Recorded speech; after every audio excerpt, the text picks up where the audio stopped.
Hello everyone, this is Yuti Doshi from One Mantra Mental Health. Welcome once again to Sunday Stories.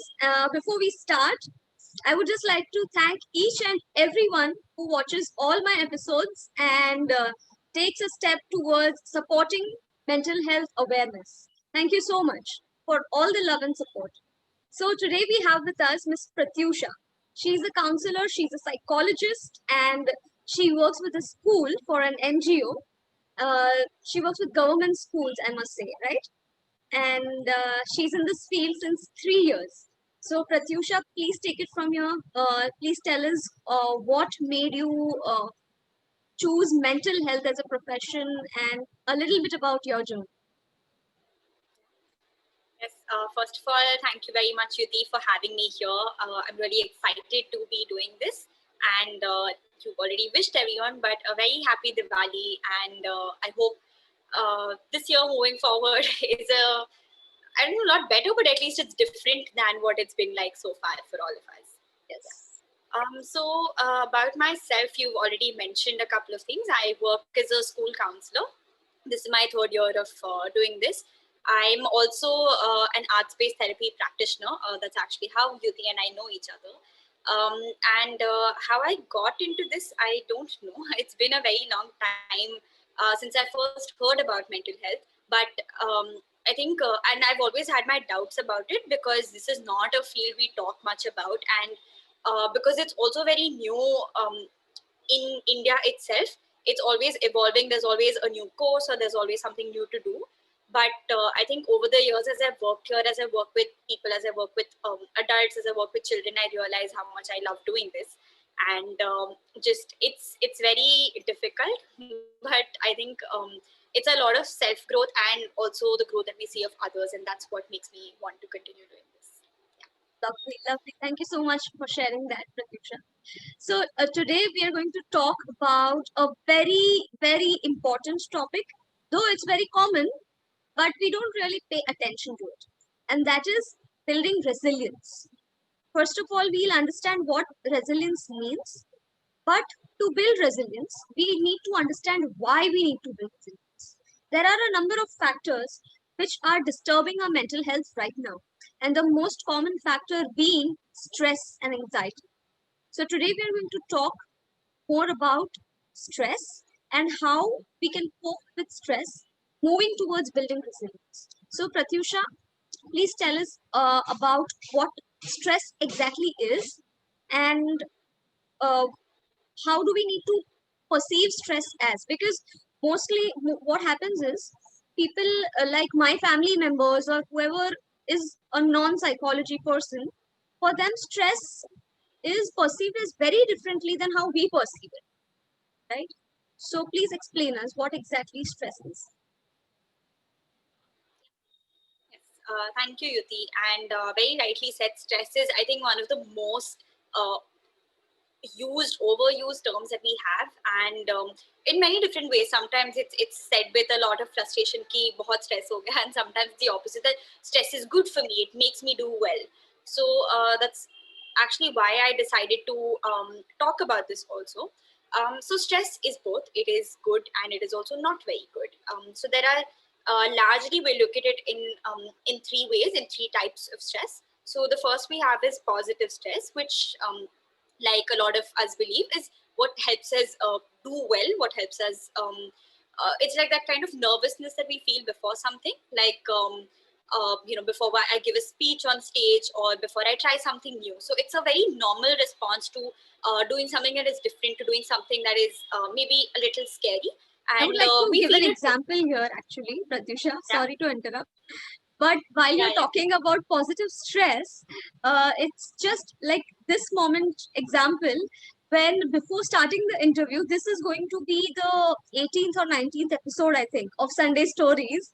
And yet it felt like the first episode, and I was a little bit, you know, nervous ke how this episode will go and what questions to ask and things like that. Though I am prepared, but that little bit of stress, I think, helps to kickstart the activity, whatever we are going to do. So, yeah. Absolutely. Yeah. Yeah. Thank you for sharing that. And yes, I also felt that bit of positive stress. Yeah, so exactly, it helps us prepare. It helps us sort of anticipate what we might face and prepare for that, right? Then we have what we call tolerable stress, which is again something that we face a lot of times, and that is a little more than positive stress. But like you can see from the term, it's tolerable. That it is maybe I feel it more in my body. I might have a much higher heart rate. I might be a lot more nervous, and it could be for a situation that I'm not very prepared for, and or maybe some kind of moderate danger, like if I'm crossing the road and I see there's an auto coming in front of me. It's I know I can avoid it, but in that moment I will feel that, right? So there is a sort of heightened heart rate. There is a lot of fear that comes in at that moment. And then the third kind of stress that we have is toxic stress, which, as again you can see from the name, is not a very good kind. Now, uh, the toxic stress depends on the frequency, the duration of the period of stress, as well as what is causing that. So there are some jobs that are very sort of high stress jobs, which could be like maybe being a doctor, for example, or working with very vulnerable populations can be like that. I think maybe working, I don't know. The example I remember is actually from Friends, where I think it's an alternative timeline sort of episode where Phoebe is working for stocks and stuff, and she gets a heart attack. She's in the hospital, but even there, she's actually working. So that is toxic stress, where the stress is so high that it's causing a physical problem for you, it's causing a health problem for you, and you're still wanting to work, right? um, so you can see it, and this brings me to the definition of stress, which is it is um, it is a physical and a mental response to a situation that where we might not be able to cope with it. Our physical and mental coping has is lesser than what the situation requires from us, which is why it is causing that kind of problem or that kind of difficulty within us. So now, when toxic stress, so like I said, it happens in certain situations, but also it is a very natural response to anything that causes trauma. And trauma is something you've talked about in the last episode, in the last Sunday story. So trauma is again of many different types. There is But childhood just trauma. 1 second, sorry, I have to interrupt. But before you start talking about trauma, when you speak about toxic stress, I really want to highlight this because when we talk about positive stress or tolerable stress, we all know what it is. Toxic stress is something that, again, we know about it, but nobody speaks about it. We silently suffer it. I know so many people, you also must have come across so many people whose diabetes shoot up only because of stress, whose blood pressure shoots up only because of stress, who get heart diseases, who get skin diseases. And those physical responses to stress are, and I mean, they are so prolonged that it becomes a cycle. And in the process of treating the physical ailment, uh, it of course affects your financial uh, what do you call securities as well, and then it Yeah. again leads to even more stress, so it's So um, very big vicious cycle. Yeah. it is a vicious cycle, and I think it's high time that we address this. So here, one big request to everyone who is viewing this video, especially the 90s kids or their parents or anybody, if you are going through stress, address it and talk to someone about it. There is no need to push it behind. Please give it a priority, give yourself a priority, because it might give you a headache later on. There are so many people, so many even younger children who develop migraine problems. I mean, at such a young age, only and only because of stress. So I think it is something that we need to look at. And now, yes, you can continue talking about trauma.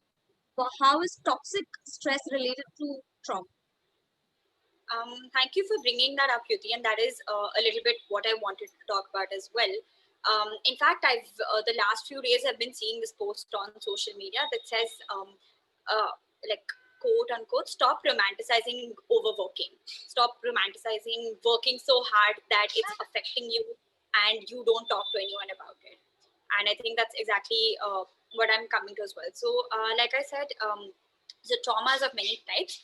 I don't want to get into too much detail because we've already talked about it before. But usually when we talk of trauma, we think of certain incidents that have happened. So we think of abuse, whether physical, emotional, sexual abuse. We think of neglect. So neglect, again, there are many different kinds. There is when it's very severe neglect. It's not one or two situations, but it's over time when a child is not paid attention to. Maybe emotionally they're not getting something. Maybe physically, it's in terms of food, in terms of shelter or clothing, they're not getting something. So neglect and abuse is what we usually think of. But there's also intergenerational trauma, which and all of this has come up only in the last few decades. So intergenerational or even developmental trauma, which happens to a child or even to the mother when in the first 3 years of age, is something that we're only realizing the kind of impact it has on the child in later years. And the impact is exactly this. It is emotional, it is mental health issues, so whether depression, anxiety, even personality disorders, addiction, which again was spoken about, or a lot of physical ailments also. Um, there is diabetes, there is chronic stress just as a result of that trauma, right? And that this is also why we're talking about it a lot more, because we're only realizing now that a lot of mental health concerns, whether we realize it or not, come from some kind of trauma or the other. And the reaction to trauma. So trauma is again a situation where it's something that happens suddenly. It's something where I'm not really physically or emotionally prepared to handle that situation, and that causes that traumatic reaction is what causes that toxic stress in me. I am stressing out because I don't know how to handle the situation. I don't have the sort of resources to handle that situation. Yeah. Right? And I think we have a very recent example of the pandemic, which explains what an uncertain situation is and what does it mean to, what does trauma mean when you are not prepared. Nobody was prepared for the lockdown. Nobody was prepared for such a virus. And I think somewhere or the other, it has affected so many people's lives. So, Yeah, absolutely. So that's exactly how our definition of trauma itself is sort of broadening, because again, a lot of times, even as adults, even for adults, we always think trauma is these two, three things. When they happen to you, that is when you have faced trauma, or this person has been through trauma, right? When it comes to abuse, neglect, and those kinds of things. But trauma can be a lot of things that we're unprepared for. So it could be a sudden accident, it could be a loss of a job, it could be a loss of a person or a pet, anything that we're close to that we're not prepared for, which is why the pandemic itself is a situation of trauma. I'd like to use a small sort of theory to explain this here. It's called the hand brain model. This is we use a hand to like as a representation of the brain to understand this. Um, so if this is how the brain is usually, right? And this is this this part of my hand is the spinal cord, and this is the amygdala. So the amygdala is what is called the older brain or the animal brain, and it is responsible for sensing danger. It tells the body and the mind when there is any kind of danger, and brings in the appropriate response, which is fight, flight, or freeze. The fingers represent the prefrontal cortex. So the prefrontal cortex is responsible for it's called the newer brain or the thinking brain. So it does the sort of complex decision making. It handles emotions. So this is how the brain usually is. The prefrontal, the amygdala is sort of under the prefrontal cortex, if I'm not wrong. And now when there's a situation of danger, so taking a very like sort of primitive example, if I'm in a forest and there's an animal in front of me, my brain, the amygdala, realizes that this is a situation of danger, and it activates, it informs the rest of my brain, and it the alarm goes off, like the body realizes that I need to prepare for this situation and I need to take the appropriate response. So then what happens is called flipping the lid. So the lid, it goes up. So the prefrontal cortex, which was till now in charge of the body, has gone up, and this part takes over. The amygdala, the animal brain, takes over, and it does whatever it sees is appropriate in that situation. So you can see the distance between the thinking part of the brain and the rest of the body, which is why when we are in a situation of, now taking this was an example of sort of very physical danger, but you can apply this to almost anything we face right now, right? Even before an exam, this is sometimes what happens to us. Panic attack, this is what happens to us. A car in front of me, this is what happens to us. Where we are unable to think in that situation because the the part that is helping us Think. face the situation is the amygdala, which is, yeah, and it does not allow us to think. So it takes time for the mind to, which is also why we say take a deep breath or just wait for a few seconds. Don't take decisions when you're angry, all of that, right? um, because in that moment the brain is slowly coming back to its regular position, after which that once the connection is brought in, then you're able to think a lot better, you're able to feel calmer after that happens, right? So this is what is a stress response. This is what is a response to fear, to danger, to anger, to any of this, which earlier it used to happen when in very specific situations, but now unfortunately, because whether it's the pandemic or whether it's the kind of lifestyle that we live in, we're always in a state of sort of activation where the body is always activated, that something is going to go wrong now. And I think sometimes I feel like when I see posts on social media, I feel like the year 2020 is just us like this all the time, that something's going to go wrong now and Yeah, I don't know what it is, I right? totally agree. So the Totally. body is in a state. Yeah. Nowadays, it is So like, the moment um, you even, like, when you wake up and open your phone for a notification, there is this a little bit of anxiety कि भाई आज कोई news नहीं आना चाहिए, like I hope everything is fine. So yeah, yeah, and that is for the world at large, but I also might feel like this all the time. I might feel um and again, it's very specific to the environment I live in. If I'm living in somewhere I feel safe in, then great, then I'm able to regulate myself a lot more. But if people live in maybe an environment of where they're emotionally unsafe, maybe they don't live with, and we also hear a lot of this, right? We're hearing a lot of how people are not very happy because they've had to shift jobs. There's a loss of job. There's financial insecurity. You're living with people that you might not like. You might not even know. I mean, there are people. You're living alone, which is also a big change, right? And all of these, the change itself, that uncertainty, is a reason why you're always sort of activated. So these are some of the reasons why I wanted to talk about trauma also, because it's one of the reasons why trauma is being talked about a lot right now, because this is a situation of trauma, whether we realize it or not. And it might not, even if it's not affecting me directly. Like I'm quite comfortable being at home. I don't have any major problems. I'm able to deal with my situation quite well, right? I know. I mean, luckily, I guess that I am doing a lot better than a lot of other people right now. I don't have many concerns that they might be facing, but that does not mean that the pandemic has not affected me, right? When I go out, in fact, like last week, maybe a few weeks back was the first time I went out in a long time, and I was not worried about COVID-19. I was worried about just being hit by an auto or just the traffic in general. And I yes. realized that is also some kind of stress response. It might not be the same that everyone else is facing, but it is still that. And that is why we're talking about trauma a lot more. And that brings me to something that's being talked about, which is trauma informed care or trauma informed approaches, um, where the idea is it's just about recognizing that anyone can go through trauma, and or anything can be traumatic. It is not xyz situations that sort of cause that. It can be any big change that is causing me to feel disturbed, that is causing me to feel overwhelmed, and I need a certain kind of support for it. I would just like to um, add something here before you start about trauma informed care. As you rightly said, how you felt when you went out weeks back.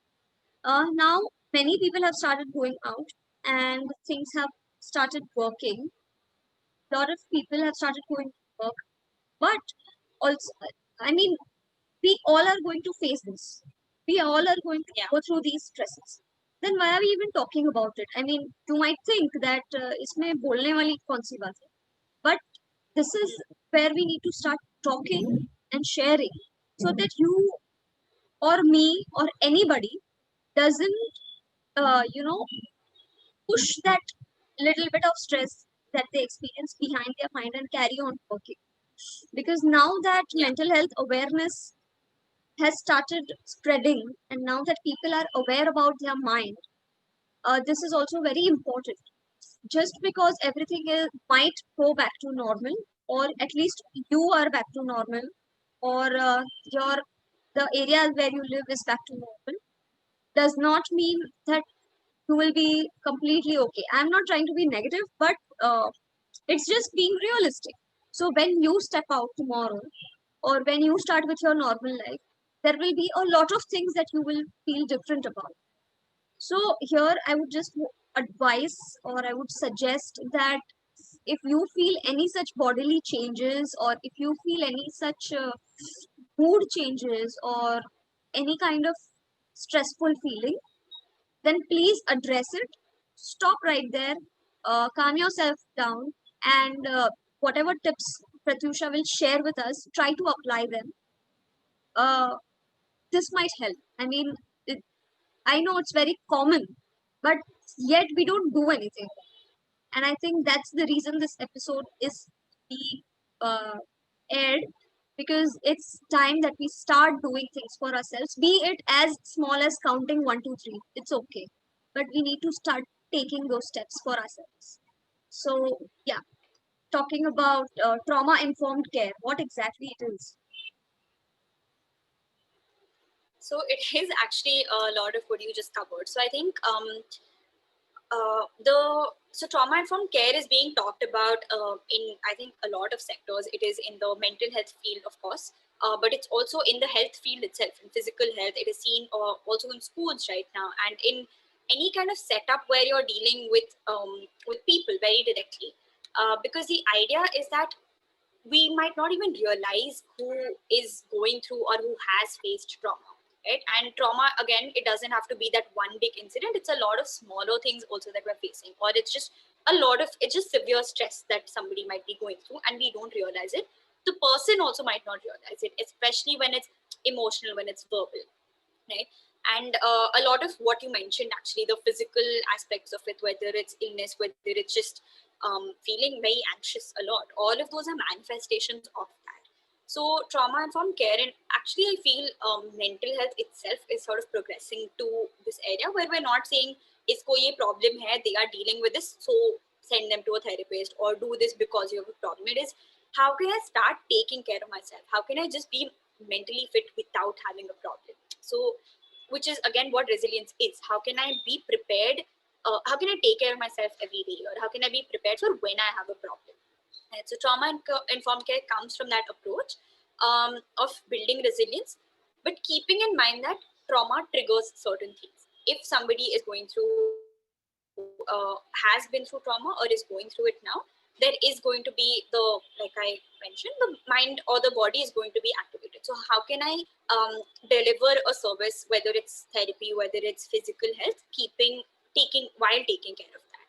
So some of the very basic things actually is to create a sense of safety, because when the body one way I like to understand, that I found helpful in understanding trauma, is when someone has been through trauma, after the situation, again, whatever it is, eventually the body tries to sort of forget about it. It, like, in the sense, the mind does not want to keep remembering it, so you don't think about the situation actively.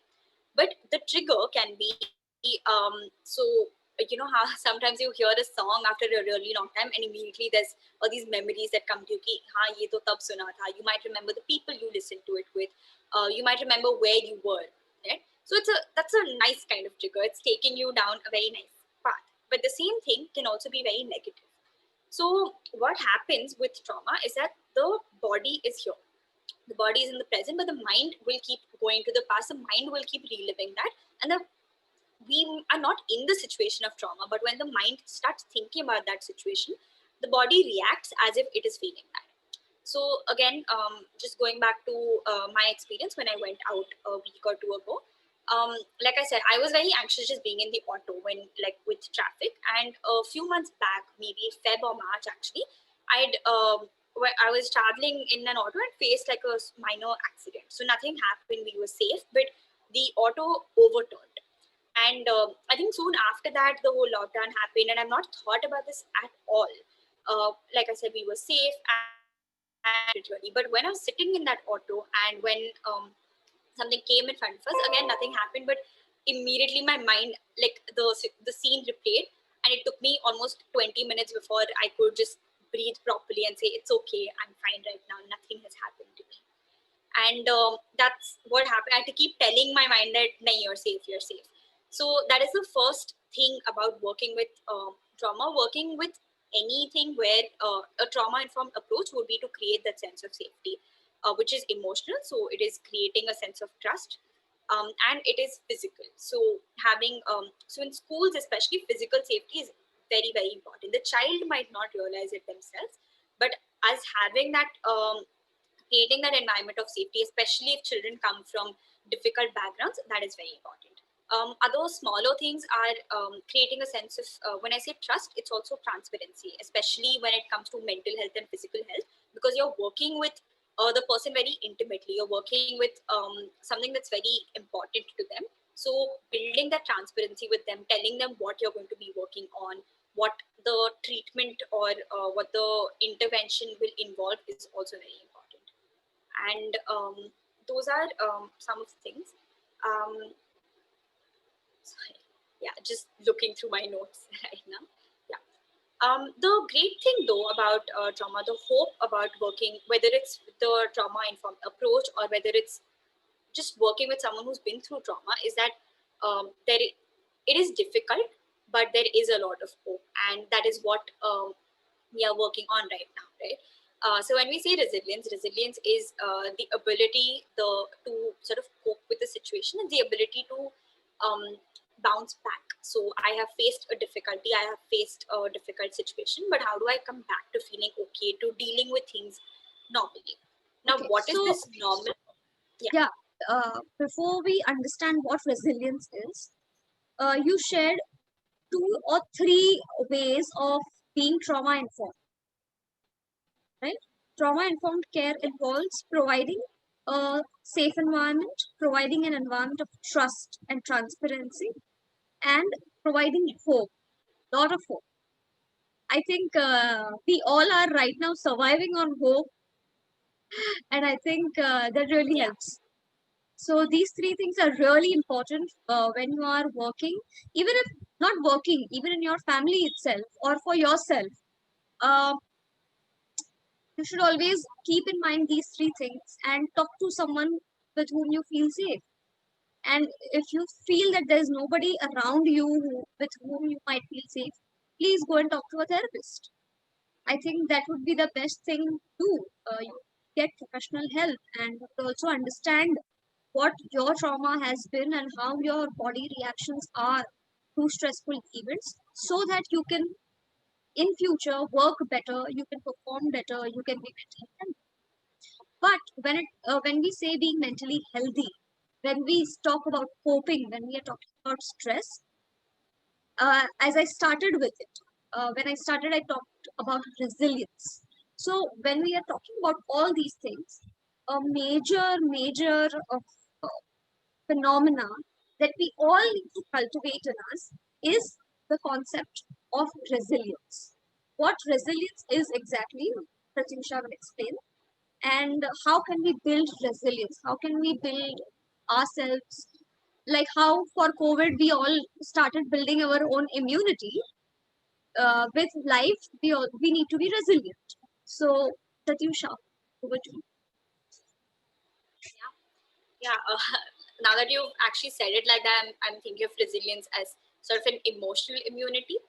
Yes. So we all, everyone faces a difficult situation. Everyone has something that makes them upset, something that makes them angry.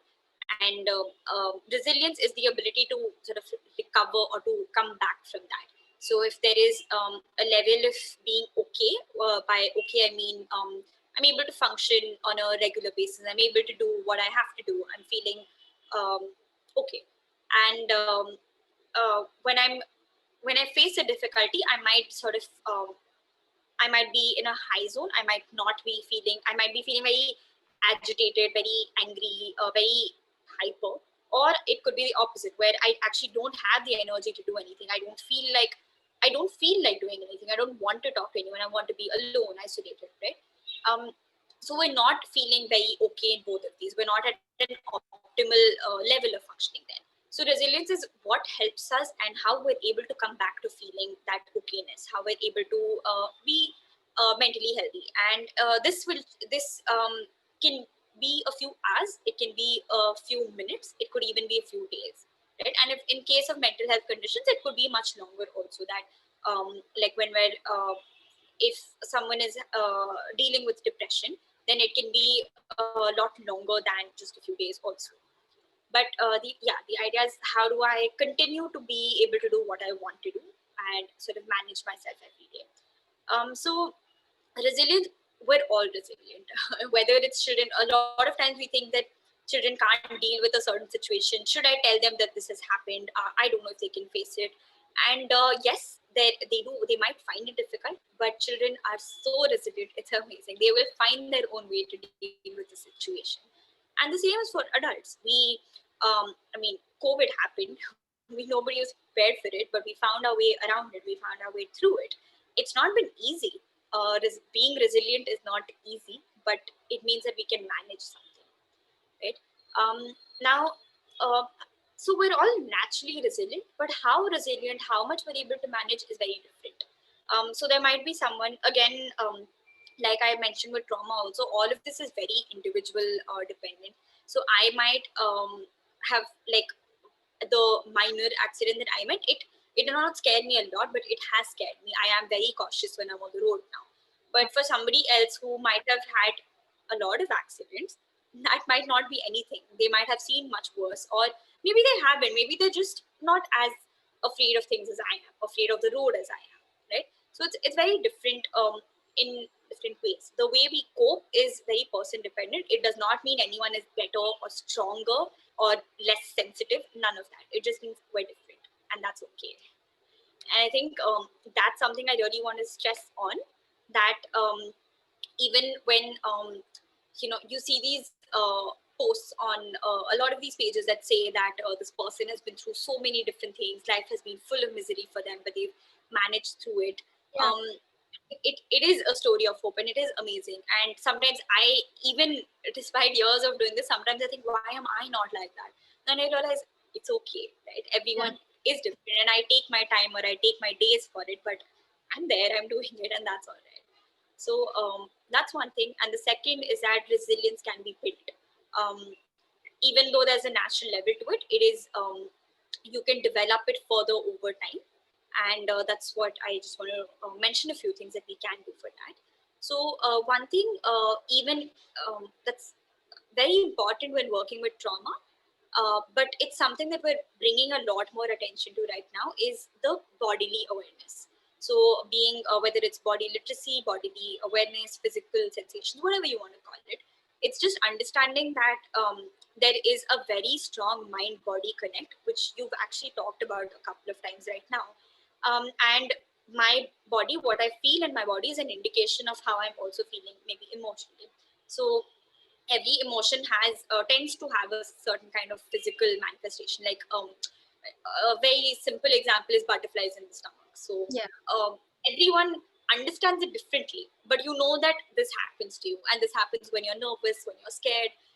Same way, like sort of faster heartbeat, sweating. We're aware of these things in theory, but do I know when it happens to me, or do I know what it means when it's happening to me? Because sweaty palms for me can mean maybe fear. For somebody else, it can be sadness, or it could be anger. It could be different things. So just understanding that is a big way of understanding my own emotion or mental health also. And it's very important in trauma care, because a lot of trauma work is actually with the body. So uh, when we also say trauma informed practices, it is keeping this in mind. It's keeping in mind what is a way of working that does not trigger the person, especially when it comes to physical health or even mental health. It's important to make sure that the person doesn't relive their condition, doesn't Yeah. relive what has happened to them. So Right? basically, we need to Yeah, start with being aware about our own body and bodily symptoms, especially when we are absolutely. stressed, not stressed, in different kinds of situations. Most of Yeah, us, I think we live so mindlessly, Pratyusha. We eat just for the sake of eating, sometimes, many times, yeah, without feeling the taste of it or feeling the smell of it, yeah, just eating, sleeping, watching series, and especially this lockdown has passed in the same way. So I think you very rightly mentioned, even if not only for trauma, but even generally, we all need to start being aware of what we are eating, what we are not eating, what we are feeling, what we are not feeling, and especially the bodily sensations. Because once we become aware of that, I think it will open up a lot of cloudiness in our mind. So, yeah. Yeah, and also going back to the handmade model again, just being aware, just knowing when my lid is about to flip, when I'm going to get triggered by something, and this of course happens over time. It's not maybe the first time, but once you start paying attention, you realize that you already knew a lot of things. So it's not new information. It's like it's reconnecting with the body. It's not something new that you're learning. The body is already doing all the work. You just have to pay attention to realize that, oh, I'm like, I can feel my breath increase, sort of breathing becoming faster, so I'm getting angry, so I'm not going to talk to this person now, right? And that itself is a way of taking care of ourselves, because we're avoiding a situation that is going to cause that stress to us. So it's something, the thing with resilience, that's why it's also called building. It's not something that happens automatically, but it can happen, right? Yeah, so one part is just being aware of the body, and the integrating the mind and body, so realizing the connection between the two. The other is just since you did mention being aware, being more mindful, it is also knowing what my coping mechanism is. Again, everybody has certain ways of coping already. It could be watching a series, it could be eating good food, it could be anything really, but knowing that these are things that are going to make me feel okay. And this is something that can be a lot more instant. It could be like a quick fix, that I'm feeling so and so right now, and I'm going to eat my favorite ice cream, or I'm going to eat this a lot of Diwali food because I'm just not feeling okay. And that's also fine. It doesn't always have to be that, five different things मैं करूंगी तो ही मुझे ठीक लगे. It could also be something right now, because that is also taking care of ourselves. right. But again, realizing that I need to do this and this will help, that is what is important. Another thing is, what we talk about is self-regulation. So, like one way of understanding regulation is, again, like I mentioned, the body is there is way of being sort of okay, being at an optimal level, and sometimes we go higher where there's too much energy, there's too much frustration, or there's the opposite where we're not maybe feeling motivated at all, feeling extremely low. And regulation is coming back to that okay zone. It's coming back to the resilience zone, what we call. And again, there are different ways of doing that. Knowing my own coping mechanism is one way. um, if somebody has been through a very difficult situation, has been through a situation of trauma, or is facing extreme stress, you might need more. You might need different ways of coping, or you might need um, maybe newer ways of coping also. And that is where talking to a professional comes in, because for trauma, it is very difficult to unlearn what has been there for years. And it also affects the way we attach ourselves to other people, what we call attachment. Emotional regulation becomes very difficult. So maybe sometimes, let's say, I've been talking to this person, and that has always helped me feel okay. That has always made me feel calmer. But now, if my level of stress has increased, or maybe something that's actually happening a lot right now during the pandemic is everybody's, I think, tolerance level has just dropped down a lot. The smallest thing makes people very angry, makes people just so frustrated. And that does change because we are in that constant state. It's like the regulator, like sometimes I think of it as a fan regulator. Yeah. It's stuck on 5. The stress level is on 5. So abhi jo coping head has to be a lot higher to bring you down. Yeah. And that is when talking to a professional, if you feel that nothing is working, or if you feel that you're just so overwhelmed all the time, please do that. Please reach out to someone, because it is it's only normal for you to feel like that right now, and it's okay to talk to someone. Some other things that I've helped, that we've talked about a lot, especially during the pandemic, is reaching out to people, just having a sense of community, having supportive relationships. Again, we talk about it now because we feel that isolation. We've been physically isolated, we've been emotionally isolated. But actually, for someone who's been through trauma, or who's anyone who's going through difficult situations, and we talk about this with mental health a lot, there is a lot of shame, there is a lot of um, fear that somebody won't understand me. And it is true, a lot of times it is difficult for someone to understand what a mental health condition is like. It is difficult to understand what somebody going through trauma is like. But having, in fact, one of the biggest things that helps a child also who's gone through trauma is having a supportive relationship. Just knowing that there is at least one person, one adult who is there to care for them. Even if it's something like, a child cries when they're hungry, and knowing that there is a person who will come and take care of me when I'm hungry, that is also a sign of safety. That is a sign of being cared for. And that's all that we're looking for, right? So having supportive relationships, reaching out to them actively, it is difficult, but it is important to reach out to them.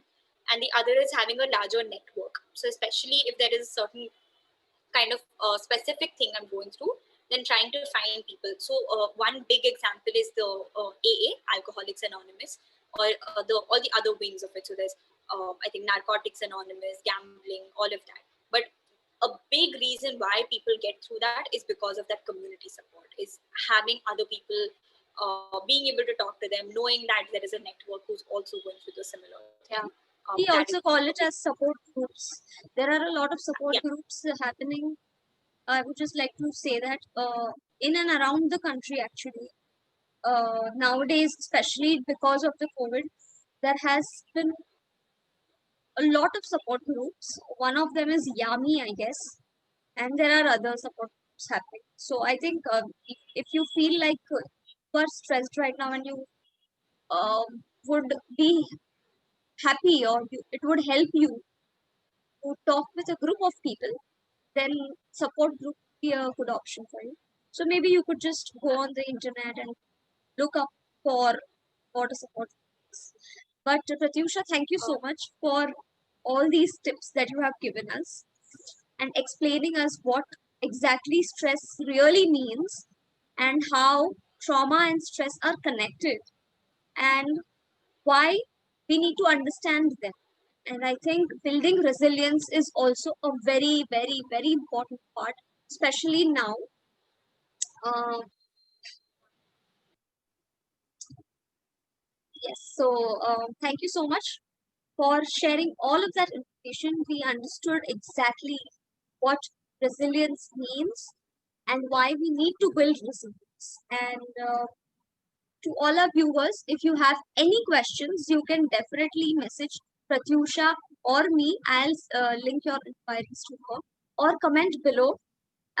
We will also be sharing a technique for relaxation, or just a quick fix, as she mentioned earlier, so that in times of stress, maybe you could also apply it. So you can check out the next video for the same. And when I spoke about support groups, there is something also called as group therapy. It's somewhat similar, but to know more about it, please get in touch. We'll definitely help you with that. I will also be attaching the links or the names of the support groups that are ongoing currently for mental health in and around the country. So yeah, thank you so much for watching this episode. And thank you so much, Pratyusha, for sharing your expertise and your experience and your journey, because it was of I mean, your presence is really valuable here, and I have learned a lot from you, and I think our viewers have also learned a lot. You have really given us some practical examples and some really, what do you say, real knowledge that we all want to hear right now. So, thank you so much. Thank you so much for having me, Yuti. And I just talking about resilience, like I mentioned, I always believe that we already have it, and I think this pandemic has just proved that to us. It's made us be more resilient than we've realized. So just hoping that we continue doing that and reach out as and when we need to. Thank you.